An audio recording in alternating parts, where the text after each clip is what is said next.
Hello student, कैसे आप? I hope आप सभी अच्छे होंगे। प्यारे बच्चों, आज हम करेंगे कक्षा 7 के हिंदी के पाठ 8 को। इस पाठ का नाम है बच्चों डॉक्टर अब्दुल कलाम के जीवन के प्रेरक प्रसंग। इस पाठ के प्रश्नोत्तरों को इस वीडियो में हम पूरा कंप्लीट समझेंगे बच्चों। इससे पहले वाली वीडियो में हमने इस पाठ को अच्छे से समझ लिया था। यदि आपने वो वीडियो नहीं देखी है बच्चों, तो प्लेलिस्ट में जाकर आप पहले वो वीडियो देख लीजिए, जिससे कि आपको इस पाठ के प्रश्नोत्तर अच्छे से समझ में आएंगे बच्चों। तो बिल्कुल भी देर ना करते हुए देख लेते हैं इस पाठ के प्रश्नोत्तरों को। इस पाठ का जो पहला प्रश्न है बच्चों, वो है अब्दुल कलाम का पूरा नाम क्या है? तो वैसे तो हम उन्हें डॉक्टर एपीजे अब्दुल कलाम के नाम से जानते हैं बच्चों, ठीक है। लेकिन पूरा नाम है वो है बच्चों अबुल पकीर जैनुल आबदीन अब्दुल कलाम, ठीक है। तो यहाँ से ही हमने लिया, अबुल से ए, पकीर से पी और जैनुल आबदीन से पी, तो ये हो गया एपीजे और अब्दुल कलाम, ठीक है। तो उनका नाम क्या है? अबुल पकीर जैनुल आबदीन अब्दुल कलाम। तो ये आप अच्छे से याद कर लीजिएगा। इसका जो शॉर्ट फॉर्म है बच्चों, उससे भी आप ध्यान रख सकते हैं। जैसे ए से अबुल, पी से पकीर, जे से जैनुल आबिदीन, ठीक है, और अब्दुल कलाम। तो डॉक्टर एपीजे अब्दुल कलाम का पूरा नाम क्या है? अबुल पकीर जैनुल आबिदीन अब्दुल कलाम। तो इस तरीके से ये प्रश्न क्रमांक 1 का उत्तर आप याद रख सकते हैं बच्चों। अब देख लेते हैं प्रश्न क्रमांक 2 को। जो ख नंबर वाला प्रश्न है बच्चों, ये है कलाम ने अपनी शिक्षा पूरी करने के लिए क्या संघर्ष किए? तो जैसा कि हमें पता है बच्चों, जो इनका जीवन है वो पूरा एकदम संघर्षों से भरा हुआ है। एक ये गरीब परिवार से थे बच्चों, इनके पास पढ़ने लिखने के लिए पैसे नहीं हुआ करते थे। फिर भी जो इनके माता पिता थे, बहनें थीं, भाई थे, वो इनके मदद कर देते थे पैसों से स्कूल की शिक्षा प्राप्त करने के लिए। लेकिन ये तब हाई एजुकेशन के लिए गए, कॉलेज में आए, तो उनके लिए और ज़्यादा पैसा लगने लगा। तो कहीं ना कहीं इन्होंने खुद ने ठानी कि अब मैं अपने खुद से ही पैसे कमाऊंगा और अपना खर्च स्वयं उठाऊंगा। तो इसके लिए इन्होंने अखबार भी बांटे और ट्यूशन पढ़ाए, और जो एक हिंदू पत्रिका थी बच्चों, उसमें काम किया, जिससे कि इन्हें पैसा मिला और उस पैसे से इन्होंने अपनी फीस भरी। तो इस तरीके से इन्होंने अपनी शिक्षा के लिए संघर्ष किए थे बच्चों। तो इस प्रश्न का आप उत्तर लिख सकते हैं, कलाम अपनी शिक्षा पूरी करने के लिए ट्यूशन पढ़ाने लगे, ठीक है। मतलब जो इन्हें समय पढ़ाई के अलावा जो समय मिलता था, उसमें ये छोटे बच्चों को ट्यूशन देने लगे, जिससे कि उनकी फीस मिले और उससे ये अपनी पढ़ाई में पैसा लगा सकें। मद्रास से मद्रास से छपने वाले एक समाचार पत्र। अब ये मद्रास को बच्चों चेन्नई, इसका नया नाम क्या हो गया? पहले मद्रास था, अब उसी हम क्या बोलने लगे? चेन्नई बोलने लगे, ठीक है। इसलिए हमने कोष्टक में इसे मद्रास को क्या लिख दिया है? चेन्नई।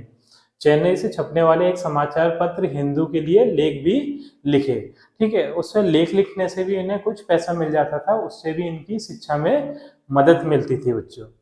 तो इससे उन्हें कुछ परिश्रमिक परिश्रमिक मतलब होता है जब कोई व्यक्ति परिश्रम करता है, फिर उसका परिश्रम का जो फल मिलता है उसे हम परिश्रमिक बोलते हैं, ठीक है। इस बात को आप ध्यान रखिएगा, परिश्रमिक, ठीक है।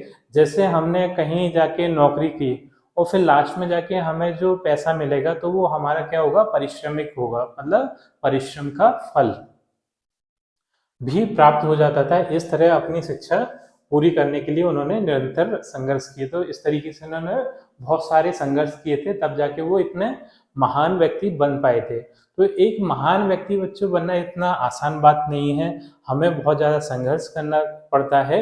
उस संघर्ष के बाद ही जो हमें फल प्राप्त होता है, तब जाके हम महान व्यक्ति बन पाते हैं बच्चों, ठीक है।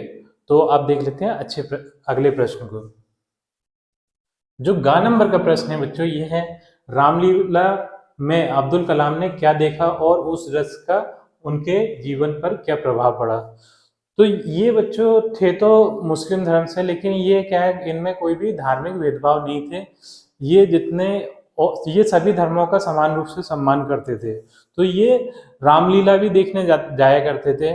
जब रामलीला में देखा होगा बच्चों आपने कि जो राम जी हैं, वो रावण के नाभि में तीर मारते हैं, अग्निबाण मारते हैं, और उससे क्या है, जो रावण के नाभि में, नाभि मतलब टुंडी, टुंडी में जो अमृत होता है वो सूख जाता है, जिसके कारण उसकी मृत्यु हो जाती है। उससे पहले उसकी मृत्यु अमृत होने की वजह से नहीं हो रही होती है। तो वहां सभी लोग इस बात से मनोरंजन ले रहे थे कि राम जी किस तरीके से रावण का वध करते हैं। लेकिन इन्होंने ये सीख ली अग्निबाण से कि अग्निबाण उस समय चल सकता है, तो अग्निबाण जैसा और कुछ क्यों नहीं बन सकता। तो उन्होंने अग्निबाण से शिक्षा लेके बच्चों अग्नि मिसाइल का सूत्रपात किया था। मतलब अग्निबाण से ही इन्होंने इन्हें प्रेरणा मिली थी अग्नि मिसाइल बनाने की बच्चों। ठीक है, तो इस प्रश्न का उत्तर आप इस तरीके से लिख सकते हैं। रामलीला में अब्दुल कलाम ने राम रावण युद्ध देखा। इस युद्ध में राम अग्निबाण से रावण की नाभि में स्थित अमृत को सुखा देते हैं। नाभि का मतलब है बच्चों टुंडी, ठीक है, और उसका अंत कर देते हैं। इस दृश्य का उनके जीवन पर यह प्रभाव पड़ा कि उन्होंने इसी अग्निबाण की अवधारणा से ही अग्नि मिसाइल का सूत्रपात किया। मतलब जो इन्होंने अग्नि मिसाइल बनाई थी तो उसकी प्रेरणा इन्हें राम जी के अग्निबाण से मिली थी। ठीक है, तो इस तरीके से हम इस प्रश्न का उत्तर कर सकते हैं बच्चों। अब देख लेते हैं अगले प्रश्न को। जो घ नंबर वाला प्रश्न है बच्चों वो है डॉक्टर अब्दुल कलाम बच्चों के साथ कैसा व्यवहार करते थे। तो ये बच्चों के साथ बहुत अच्छा व्यवहार करते थे। बच्चे इन्हें बहुत ज़्यादा पसंद थे और ये बच्चों के साथ इन्हें आनंद आता था बातचीत करने में। ठीक है, और उन्हें प्रेरणाएं देते थे, उन्हें आगे बढ़ने के लिए भविष्य के कैसे तैयारी करना है इस तरीके की बातें बताते थे बच्चों। तो इस प्रश्न का उत्तर हम लिखेंगे डॉक्टर अब्दुल कलाम बच्चों के साथ बात करके आनंद की अनुभूति करते थे। मतलब इन्हें बहुत अच्छा लगता था छोटे बच्चों से बात करके। ठीक है, ऐसा नहीं है कि ये मतलब इनकी उम्र बढ़ गई थी तो है ना ये ना सिर्फ है ना अपने समान उम्र आयु वाले व्यक्तियों से बातचीत करते हों, बच्चों से बात करना पसंद ना करते हो। इन्हें बहुत ज़्यादा आनंद आता था क्योंकि इन्हें पता था जो बच्चे हैं वो ही इस देश का भविष्य है। आगे चल के वो ही इस देश का भविष्य निर्धारित करेंगे, भारत देश का भविष्य निर्धारित करेंगे। इसलिए इन्हें उनसे बात करके बहुत ज़्यादा अच्छा लगता था। उनके अनुसार बच्चों में ही संपूर्ण राष्ट्र का विकास छुपा होता है। ठीक है, जाहिर सी बात है बच्चों, बच्चे होते हैं फिर वो क्या कहते हैं, अगर बहुत अच्छा पढ़ लिख कर आगे बढ़ते हैं तो वो अपने राष्ट्र का विकास भी करते हैं। ठीक है, बच्चों से वे मित्र की तरह बातें करते थे। ऐसा नहीं कि ना वो आयु में बड़े हैं तो फिर वो अपना बड़कपन दिखा रहे हैं, वो बिल्कुल एकदम उनमें घुल मिल जाते थे। जैसे एक मित्र दूसरे मित्र से बात करता है उसी तरीके से वो बच्चों से बात करते थे। मतलब कोई उसमें आयु का भेदभाव नहीं रहता था। बच्चे भी स्वयं गौरव की अनुभूति करते थे। तो बच्चे भी अपने आप में बहुत ज्यादा गौरव की अनुभूति करते थे क्योंकि वो इतनी महान शख्सियत से बातचीत कर रहे होते हैं।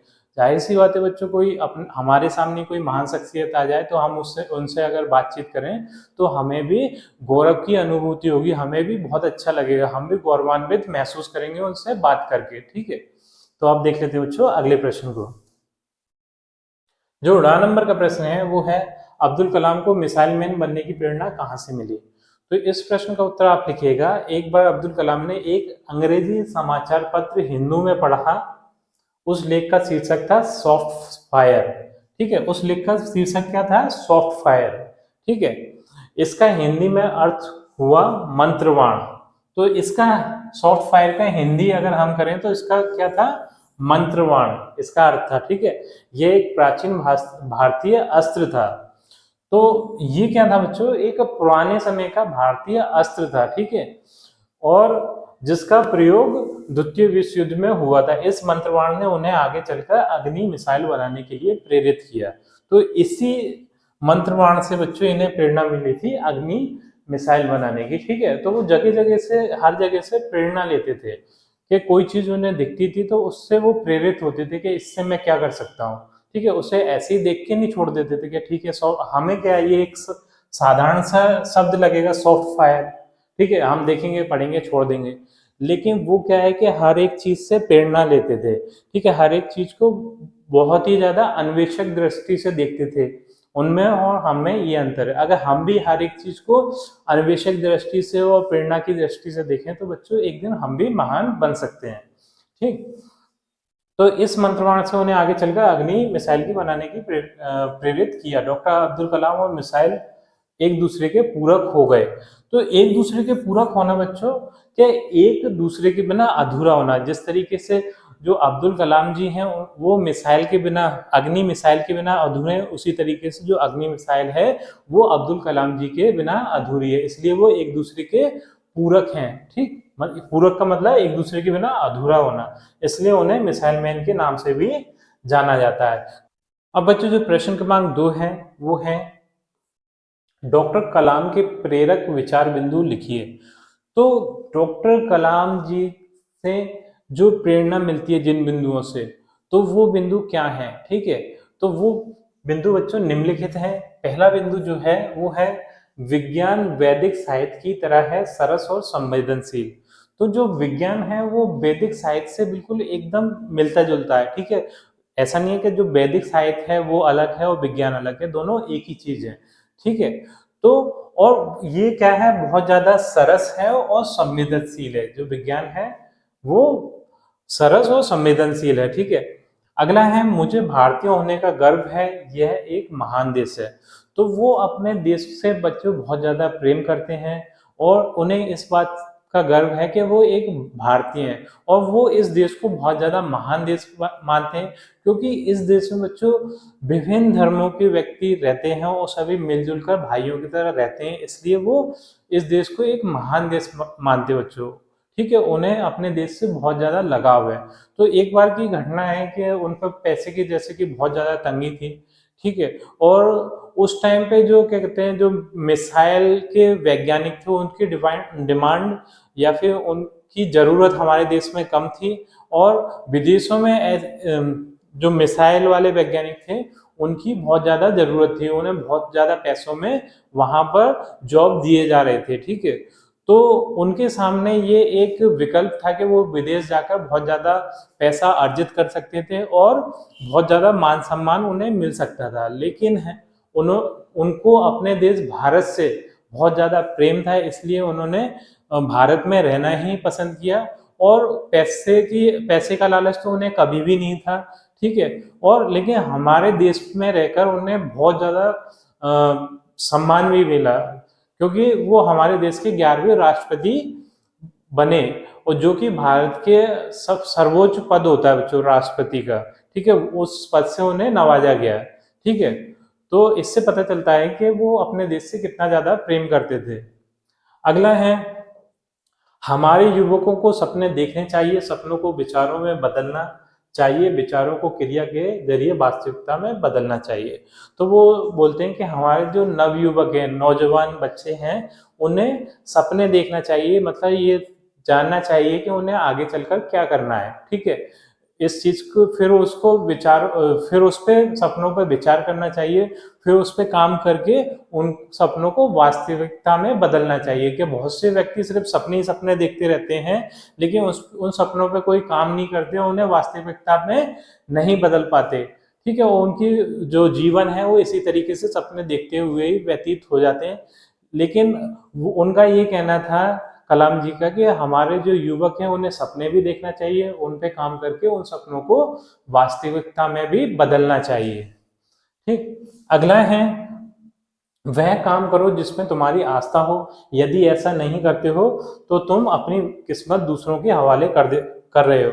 मतलब उनका ऐसा मानना था कि जिस चीज में तुम्हारी रुचि है ऐसे ही काम करना चाहिए, जिसमें तुम्हें रुचि नहीं है वो काम तुम्हें नहीं करना चाहिए, क्योंकि ऐसे काम तुम करते हो यदि जिसमें तुम्हें रुचि नहीं है तो तुम दूसरे के गुलाम बन के रह जाते हो और कुछ नहीं। ठीक है, जैसे कि हम एक उदाहरण ले लेते हैं कि मुझे टीचिंग में रुचि है। ठीक है, अध्यापन में रुचि है, तो अगर मैं ये काम करता हूँ तो एकदम स्वतंत्र होकर काम कर पाऊंगा। ठीक है, और अच्छे से काम कर पाऊंगा क्योंकि मुझे इस चीज में रुचि है। लेकिन अगर मैं कोई दूसरा काम करूंगा तो उसमें अगर मुझे रुचि नहीं है तो मैं दूसरे का सिर्फ गुलामी बन जाऊंगा, इसके अलावा कुछ नहीं। मैं स्वतंत्रता के साथ अपना काम नहीं कर सकता क्योंकि मैं वहां कुछ अपने विचार नहीं रख सकता, क्योंकि उसमें मुझे रुचि नहीं है बच्चों, और उसमें आगे भी नहीं बढ़ सकता। ठीक है, तो आपकी भी जिस चीज में रुचि है आप वो ही काम करें, ऐसा काम ना करें जिसमें आपकी रुचि नहीं है, क्योंकि ऐसा काम करोगे यदि जिसमें आपकी रुचि नहीं है तो आप सिर्फ गुलाम बन जाओगे, इसके अलावा कुछ नहीं। ठीक है, अब देख लेते हैं बच्चों अगले प्रश्न को। अब ये है भाषा अध्ययन का प्रश्न क्रमांक 1। ये है नीचे दिए गए शब्दों में मूल शब्द और उपसर्ग अलग करके लिखिए। तो यहाँ पर बच्चों एक शब्द दिया है जिसमें कि मूल शब्द है और उपसर्ग है, ठीक है। तो मूल शब्द जैसे इसमें देखें तो ये श्रम है और उपसर्ग क्या है, परि, ठीक है। तो उपसर्ग और मूल शब्द को जब हम मिलाते हैं तो एक नया शब्द बनता है, ठीक है। तो जैसे परि और श्रम को हमने आप अलग अलग करके लिख दिया है। ये परि क्या है, उपसर्ग है, और श्रम मूल शब्द है, ठीक है। तो इन दोनों को मिलाने से क्या बनता है, परिश्रम। इसी तरीके से परिहास, परिहास में परि तो उपसर्ग है और हास क्या है, मूल शब्द है, ठीक है। परिचर्चा, तो इसमें जितने भी परि परि परि जितने भी दिख रहे हैं बच्चों वो क्या है, उपसर्ग है, और उसे छोड़कर जो भी बचता है वो हमारे मूल शब्द है। जैसे परिचर्चा में परि उपसर्ग है और चर्चा मूल शब्द है। परिभ्रमण में परि उपसर्ग है और भ्रमण हमारा मूल शब्द है। परिधान में परि उपसर्ग है और धान मूल शब्द है। इसमें भी इसी तरीके से परि उपसर्ग और जन मूल शब्द है। परिपूर्ण में परि उपसर्ग और पूर्ण मूल शब्द है। तो यहाँ पर मैंने लिख भी दिया बच्चों, यहाँ से आप देखकर लिख सकते हैं, ठीक है। अगला प्रश्न देख लेते हैं। प्रश्न क्रमांक 2 है, यह है निम्नलिखित शब्दों में मूल शब्द और प्रत्यय अलग कीजिए। तो प्रत्यय क्या होता है बच्चों, जो शब्द के अंत में जो शब्द जुड़ता है उसे हम क्या बोलते हैं, प्रत्यय बोलते हैं। जैसे कि हम ले लें सामाजिक, तो इसमें समाज क्या हो गया, मूल शब्द हो गया, और एक हमारा क्या हो जाएगा, प्रत्यय हो जाएगा, ठीक है। तो हम मूल शब्द और प्रत्यय को अलग अलग करके लिख देते हैं। जैसे समाज में क्या है, समाज मूल शब्द है, एक प्रत्यय है। हम ले लें वैज्ञानिक, वैज्ञानिक में विज्ञान मूल शब्द है और एक प्रत्यय हो गया। वैमानिक में वैमान मूल शब्द हो गया और एक आपका प्रत्यय हो गया। इसी तरीके से और शब्दों को भी आप देख ले सकते हैं, मैंने लिख दिया बच्चों, आप आराम से कर पाएंगे। अगले प्रश्न को देख लेते हैं। प्रश्न क्रमांक 3 है, पल्लवित शब्द में पल्लव के साथ इत प्रत्यय का प्रयोग हुआ है। इसी तरह निम्नलिखित शब्दों के साथ इत शब्द जोड़कर अन्य शब्द बनाइए। तो यहाँ पर कुछ हमें शब्द दिए हैं, इसमें हमें इत प्रत्यय जोड़ना है। इत प्रत्यय जोड़कर नए शब्द बनाने हैं बच्चों, ठीक है। जैसे पहला शब्द है संबंध, संबंध में हमने इत जोड़ा तो क्या बन गया, संबंधित। दूसरा शब्द है कल्प, ठीक है, कल्प में इत जोड़ा तो ये बन गया कल्पित। प्रतिष्ठा, प्रतिष्ठा में इत जोड़ा तो ये बन गया प्रतिष्ठित। संभावना में इत जोड़ा तो ये बन गया संभावित। और राजपत्र में इत जोड़ा तो ये बन गया राजपत्रित, ठीक है। इस तरीके से हमने ये शब्द बना लिए बच्चों। तो इसी प्रश्न के उत्तर के साथ बच्चों हमारी ये वीडियो कंप्लीट होती है। आई थिंक ये प्रश्न उत्तर आपको बहुत अच्छे से समझ में आए होंगे। यदि प्रश्न उत्तर बच्चों आपको अच्छे लगे हैं तो वीडियो को लाइक कर दीजिए, चैनल को सब्सक्राइब कर दीजिए। हम आपके लिए इसी तरीके की और भी वीडियो लाते रहेंगे। तो बच्चों मिलते हैं आपसे अगली वीडियो में।